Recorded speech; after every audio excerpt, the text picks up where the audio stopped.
বিসমিল্লাহির রহমানির রহিম। সম্মানিত সুধী মণ্ডলী, আসসালামু আলাইকুম। আমি মোহাম্মদ মাহবুব আলম। আমি কান ওয়াশ করি, কানের চিকিৎসা করি।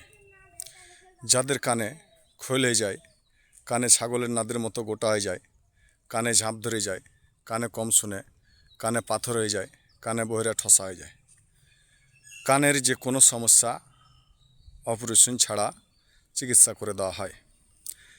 যাদের কানে খোল হয়ে যায়, কানে ছাগলের নাদের মতো গোটা হয়ে যায়, কানে ঝাঁপ ধরে যায়, কানে কম শুনে, কানে পাথর হয়ে যায়, কানে বহিরা ঠসা হয়ে যায়, যাদের কান দিয়ে পুজ পড়ে, পানি পড়ে, রক্ত পড়ে, ব্যথা করে, চুলকায়, ঘা হয়ে যায়, কানের ভিতরে পোকাতে বাসা করে, কিটকিট কিটকিট কামড় দেয়, সনসন শব্দ করে, ভঁ ভঁ শব্দ করে, কানে ঝাঁপ ধরে যায়, কানে ঘুঘুরার মতো ডাকে, কানের পর্দা ফেটে যায়, কানের পর্দা ফুটা হয়ে যায়, কানের ভিতরে পাথর হয়ে যায়, কানে বহিরা ঠসা হয়ে যায়।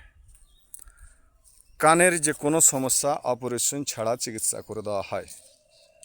কানের ঔষধ, পাকা কানের ঔষধ, বহিরা কানের ঔষধ। আজকে রোগটি আছে ছোট তিল, আগামীতে রোগটি হতে পারে বড় তাল। তাই রোগটিকে ছোট বলে অবহেলা করবেন না। রোগটিকে ছোট বলে অবহেলা না করে অল্প সমস্যা থাকতে চিকিৎসা করুন। যেমন এছাড়া দাঁতের ওষুধ দেয়।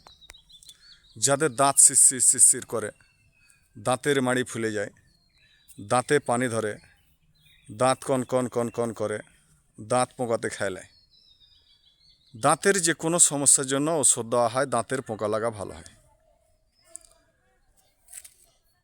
যদি কারো দাঁতের ব্যথা থাকে, এই মুহূর্তে সঙ্গে আমার এই ওষুধটি দাঁতের মধ্যে 2 ফোঁটা দিয়ে দেন, সঙ্গে সঙ্গে দাঁতের ব্যথাটি আরাম পাবেন। দাঁতের ওষুধ, যাদের দাঁত শিরশির শিরশির করে, দাঁতের মাড়ি ফুলে যায়, দাঁতে পানি ধরে, দাঁত কনকন করে, দাঁত পোকাতে খেলায়, দাঁতের যে কোনো সমস্যার জন্য ওষুধ দেওয়া হয়, দাঁতের পোকা লাগা ভালো হয়।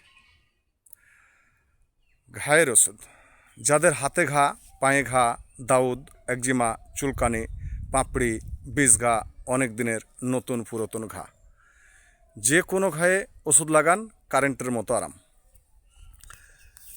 অনেক অনেক টাকা খরচা করছেন কিন্তু ঘা ভালো হচ্ছে না, তাই যোগাযোগ করুন আমার স্ক্রিনে দেওয়া এই নাম্বারে। যে কোনো ঘায়ের জন্য ওষুধ দেওয়া হয়, ঘা গ্যারেন্টি ভালো হয়। যে কোনো ঘায়ের জন্য ওষুধ দেওয়া হয়, ঘা গ্যারেন্টি ভালো হয়। প্রচারে আমি মোহাম্মদ মাহবুব। ঠিকানা চক আলমপুর, খাঁখারিপাড়া, রানিহাট ইউনিয়ন, চাঁপাইনবাবগঞ্জ। আসসালামু আলাইকুম।